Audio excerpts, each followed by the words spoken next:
welcome to the Traveling Knitter channel. My name is Steph and I am talking to you from Columbus, Ohio, the northern side of it.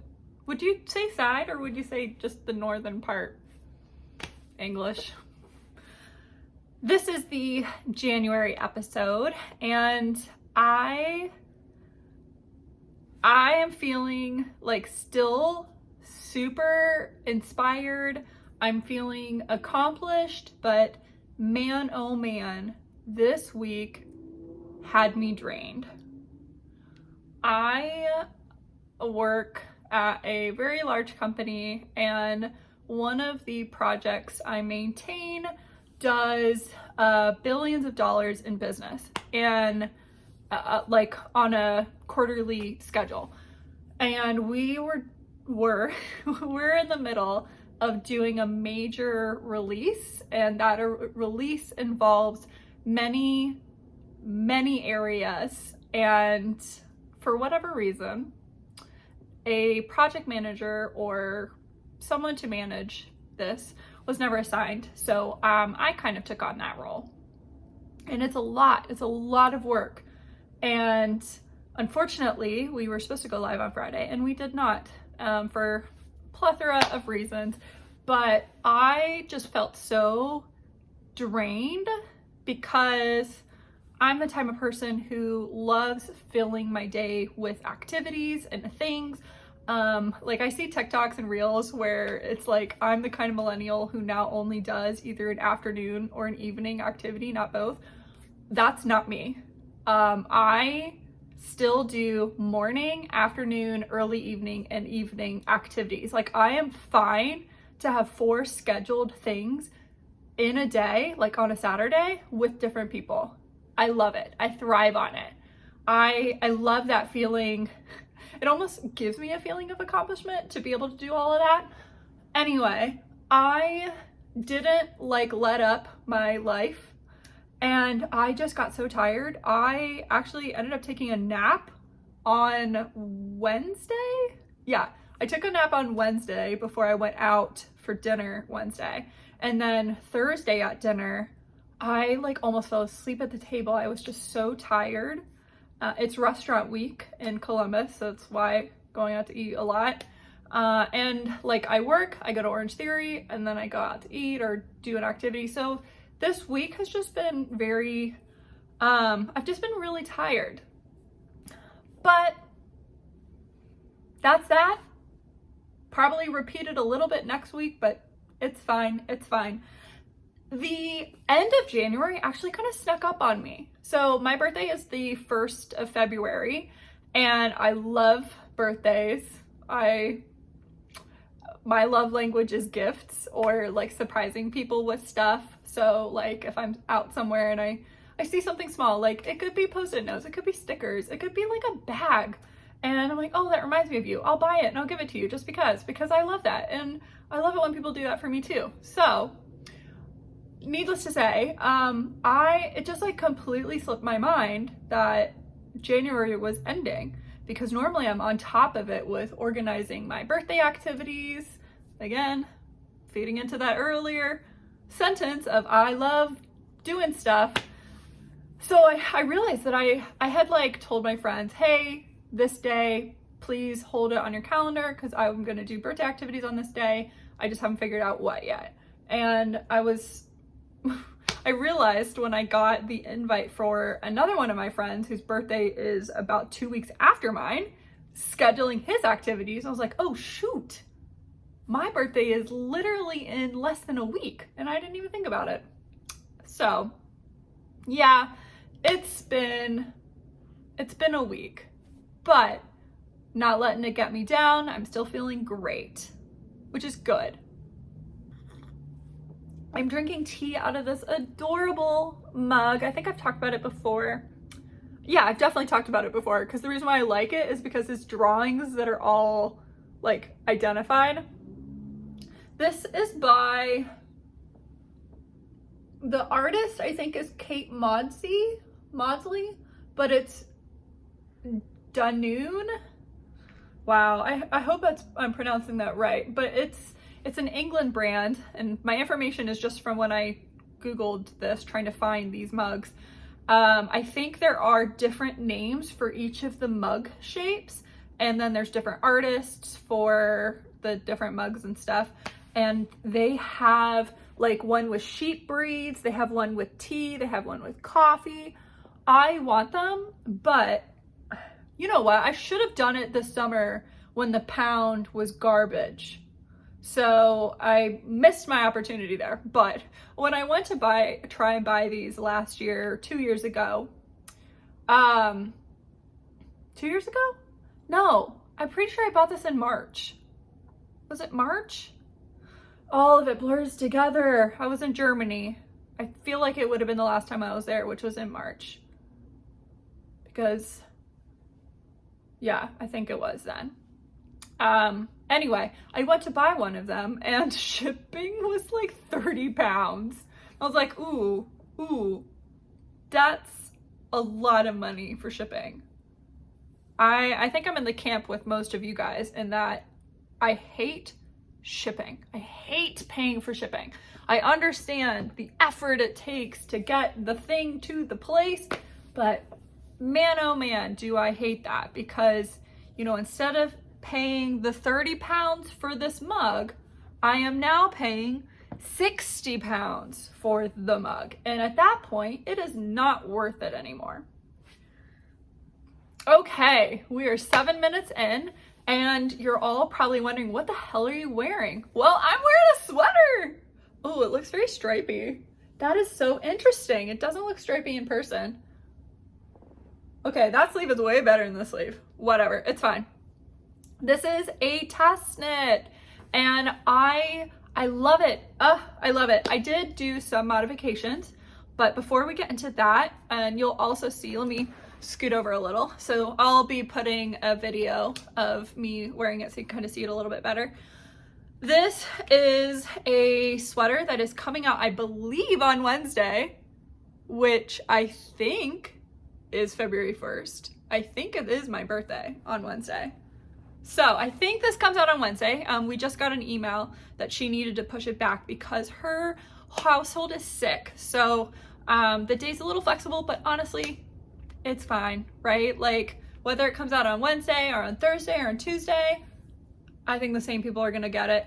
It's so lovely. Oh my gosh, I love this. Love this sweater.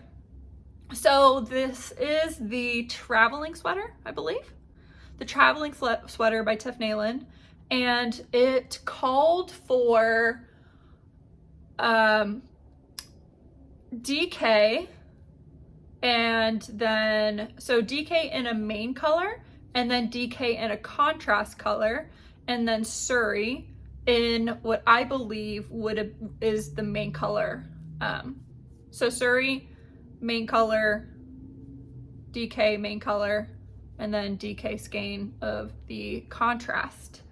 I have this much left over of my main color, and I have this much of my Surrey and this much of my contrast. So I definitely have the most of the contrast, and the Surrey's pretty good. I haven't weighed it yet, but this is a lot. So I'm wondering if I should make a hat out of the leftovers or a sock. Both are possible. I did a special order at Less Traveled Yarns, who just announced that she is scaling back production, but she's still gonna be available. Just, you know, not as often, not as readily available, but that's okay. We shouldn't insist that everything be instant, as much as it would be, you know, as much as Amazon has conditioned us to be instant. So I used the Barley is my main color. It's like a cool tone gray, and the baby Surrey is 74% Surrey alpaca and 26% silk, and it's 328 yards for 50 grams. And then my contrast color Oh, the DK that I used, again in Barley, is her Paloma DK. It's a 90% superwash merino and a 10% silk. It is nice. It is nice. Oh, I don't know why I'm looking in here. It's literally in the skein. So the contrast that I used was Monsoon, also in the Paloma DK. The sweater has two versions. There is a cropped version and a full-length version. Long sleeves, and the top is where you have DK. This is where you have the merino and the suri held together. And then for the neckband or collar and sleeves and the ribbing at the bottom, you are using the contrast color. So you can kind of see there. So you're doing half fisherman's rib for with the contrast. And then you are doing that, or you're just doing normal ribbing plus the suri on the bottom.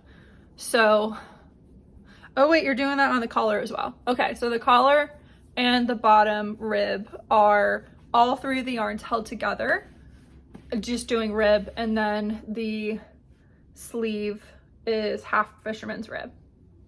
The adjustments, I knit a size 3 because I wanted more positive ease in the sweater, so quite like that.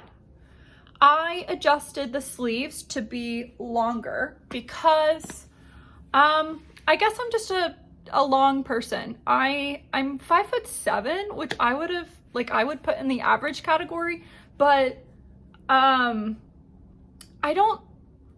think it's tall. I think 5'7" is tall because I look at my Orange Theory classes, which are majority women, and even the men, I am either the same height or taller than most.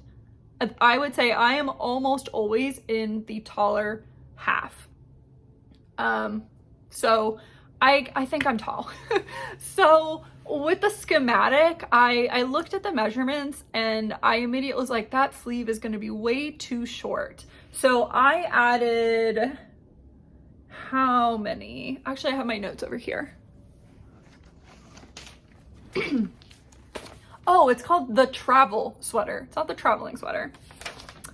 What did I adjust? Okay, so it says the sleeve length was going to be 16 inches. That was going to be too short for me. I extended that by 3 inches, I think, which seems dramatic, but 16 was going to be a cropped length. And in the picture, it doesn't look cropped, right?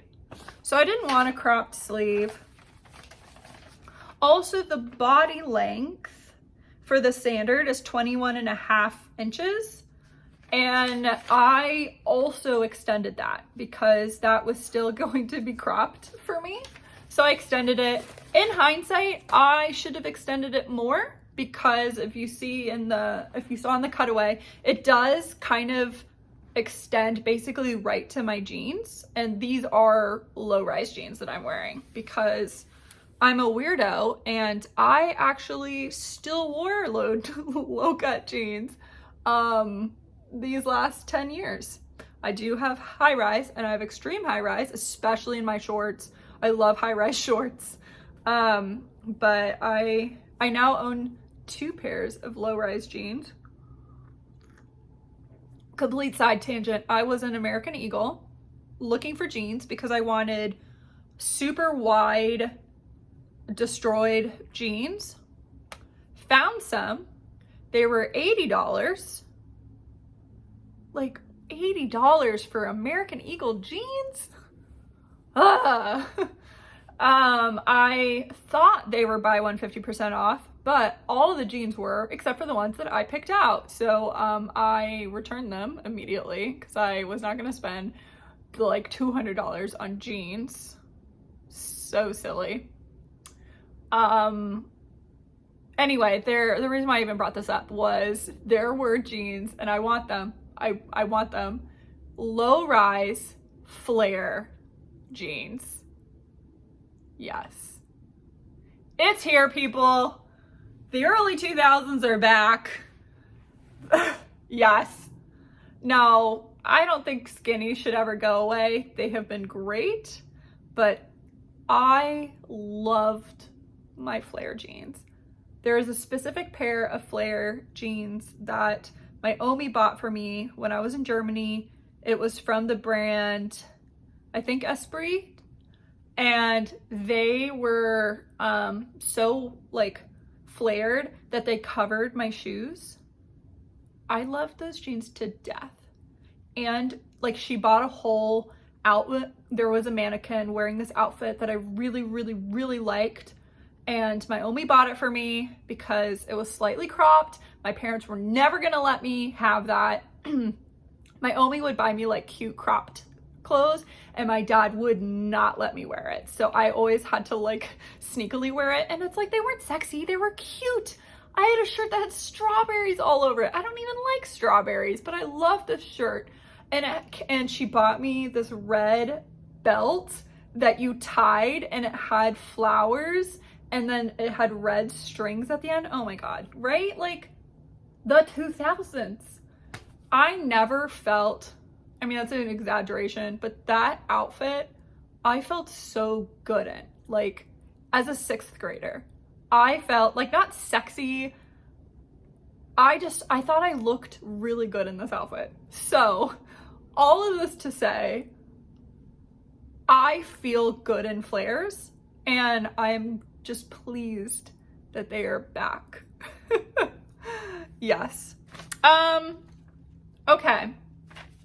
What other modifications did I do? I did like the sewn seamless bind off. I never remember what it's called, but it's very similar to doing Kitchener. So, which I have Kitchener memorized. I now have this bind off memorized, and it just looks nicer. It's where it's like seamless, right? So I did that on all of the edges instead of just a normal bind off. If I were, everything I'm saying is if I were to knit this again, I would make the body even longer. And then I actually would switch out the colors, and I would make my contrast color the main color for the rib, because like you see it, but I think I would have liked it better to be even more contrasty. My other thought is I would have done the same thing here for the just using all three as my rib on my sleeve as well. And I think I would have then made maybe it a bit longer. So otherwise, it's gorgeous. I love it. It's so soft. It fits really nice. When I first put it on, the neckline was bothering me, but since I blocked it, which it looks a little floppy, but I like it not touching this part. Even though Suri is soft, I feel like it's still gonna leave red marks on my neck especially, but that's that. So it's coming out. I would definitely recommend knitting it. This is my second Tiff Nealon pattern, and I love both of them. I've put some progress in the 2x2 ribbing socks that I've been working on for my brother. You can see where my progress keeper is right there. So I did all of this, and I don't know how long to make these. So I texted my brother and I said, hey, how long would you like your socks to be? And he goes, the same length as the last one. I didn't write that down. I don't know how long I made the last ones. So I think I'm just going to compare them to some of the crew socks that I have.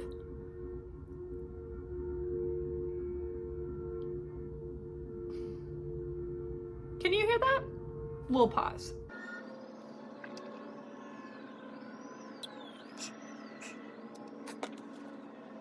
And more of them are coming. You know, I live near a fire station in downtown and I moved up north, like half a mile away from another fire truck station.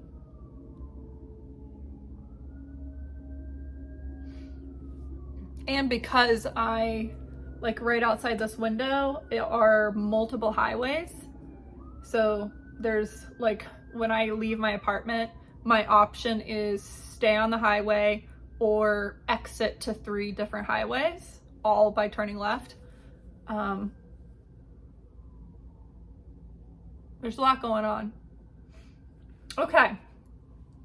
So I think I'm just going to like measure it against crew socks that I have and go with that. I'm also like, now I'm not sure if I should do ribbing all the way down on the sock or just on the top. I feel like it's gonna look dumb if I don't extend it. I'm not sure. I need to like look at some pictures. I need to look at some pictures and see, what do most socks do? Do they extend the ribbing on the front and then just do plain on the bottom?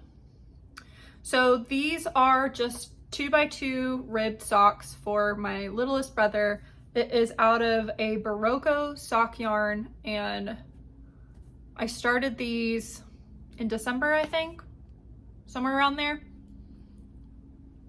Made some progress, but really, I knit a whole dang sweater in January. That's where the progress is, right? Right? Yeah. I actually did a lot of knitting. Next up, in a Birch Grove bag that is just so cute, like a woodland creatures bag, this is a scarf.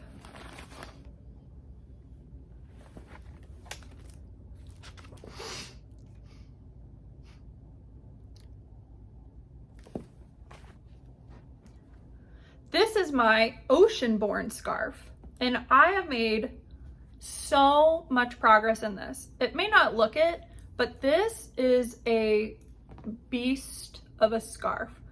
I feel like you never can see the cables, and it's because of the, oh, you're looking at the back. Duh. There are the cables. It's still like hard to see, but, and I think it's because of the yarn, but in person you can see the cables. So this is Oceanborn by Audrey Borrego, and it is a giant scarf because I was like, you know what, I'm gonna use both skeins of yarn to do this. I have since backtracked on that because this scarf would have been unimaginably long and probably would have taken me like 300 hours or more to knit. So how much have I done? Well, I brought this with me to my parents' place. So I think I was around here when I last showed it and talked about it. I have knit all of this, which again, doesn't look like that much, but each repeat takes me about half an hour. And that is 1, 2, 3, 4, 6, 7, 8, 9, 10, 11, 12, 13. I'm on my 14th repeat from the last time I made this, or last time I showed this. So that's 7 hours that I've put in to this scarf. That's almost a whole work day for me. So the way that it works is you've got all of your cables, and then a third of the way through, is it a third? Or am I doing, no, it's a third. A third of the way through, you drop half the cables, and then the last third, you basically do a modified rib. So I'm not quite there. I think I've got 3 more repeats to go. So I may work on this tonight because that would be great. I would love to have this finished in February. I think I'm gonna give it to my dad. And then I was thinking about making my mom a matching cowl, and then they could match with their knitted items. So the yarn that I'm using is quite affordable. I'm not sure if Yarn Bee or if Hobby Lobby still sells this, but it is Yarn Bee Soft and Sleek DK Low Pill Fiber. It's 478 yards. I'm pretty sure it's fingering weight. It's 100% acrylic, 478 yards for 114 grams.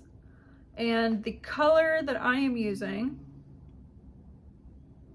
is Irish Rain, and it's this like heather gray, or what the heck?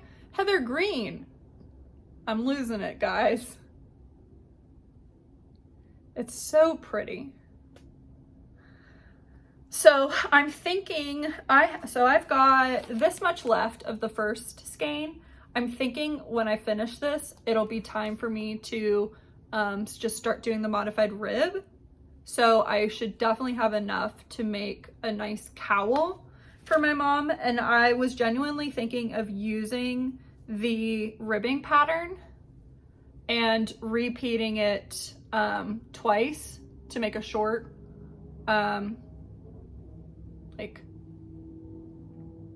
twice.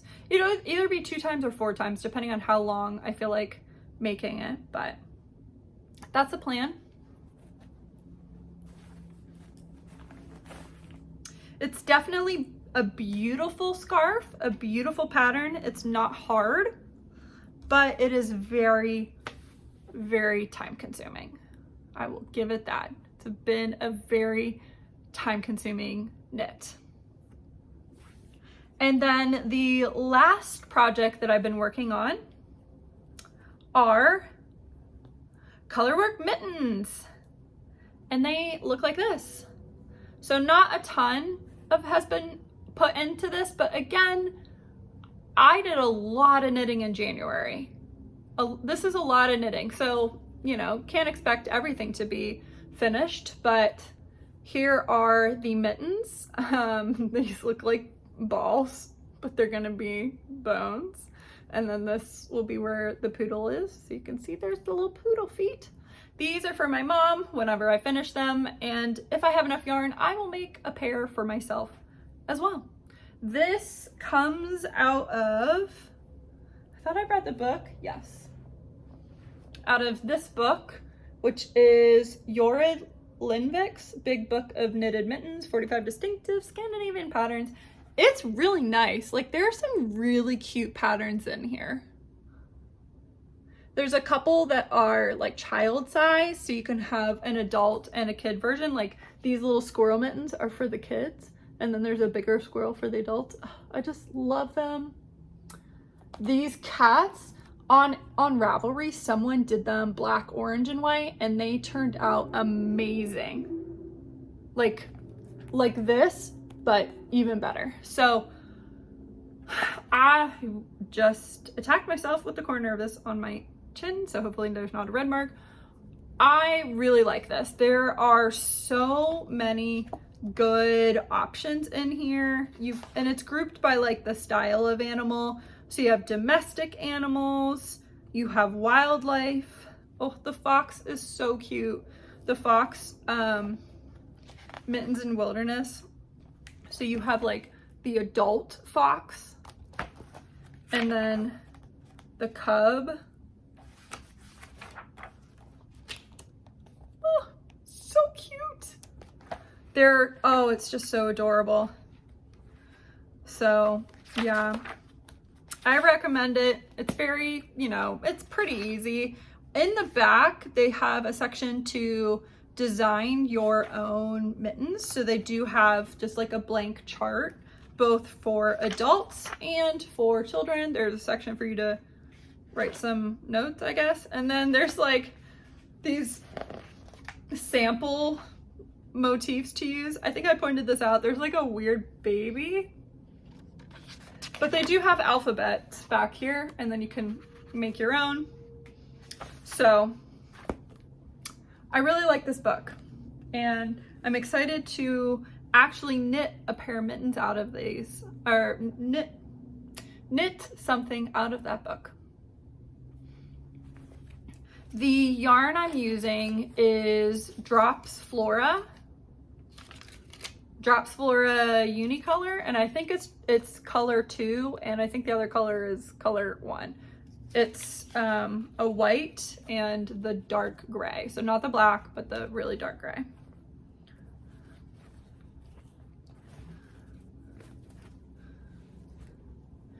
And that's everything I've been knitting on. I have one stash acquisition, and it is because I am a patron of A Homespun House. I love her Christmas vlog, so I am a Patreon member every December, and then I kind of tend to lead into January because I don't finish all of the episodes, which I'm currently way behind. So this is the December Patreon, and it is Winter Solstice and Antique. And I also got the 3 minis, but I already put them away. So this is the only skein of yarn that I purchased in January.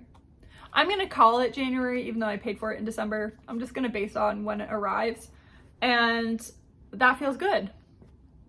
I am one of my New Year's goals, or goals of 2023, was to track my intake of yarn, and I have used 11 skeins and only added 1.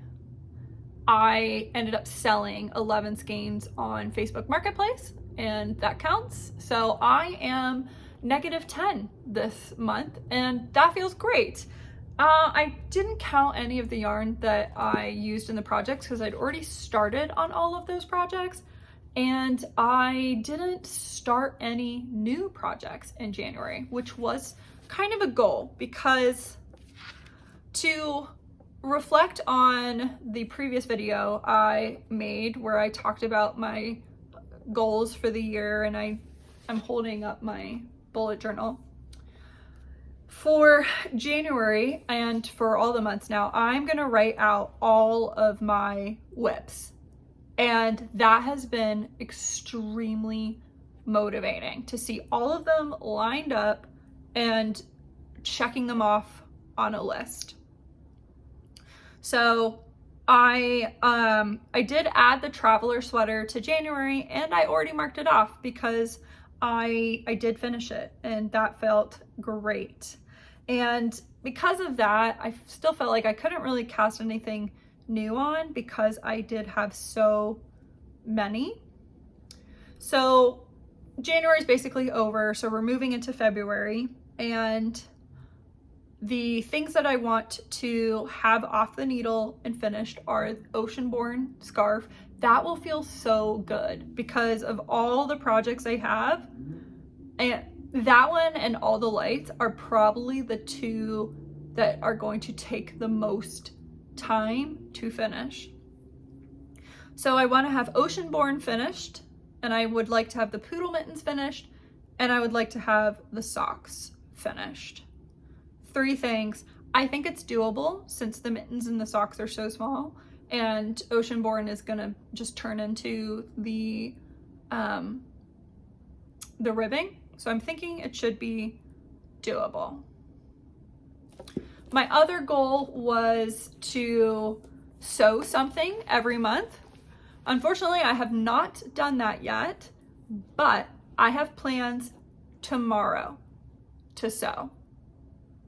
And then I'll be still on track, and I'll feel good about it.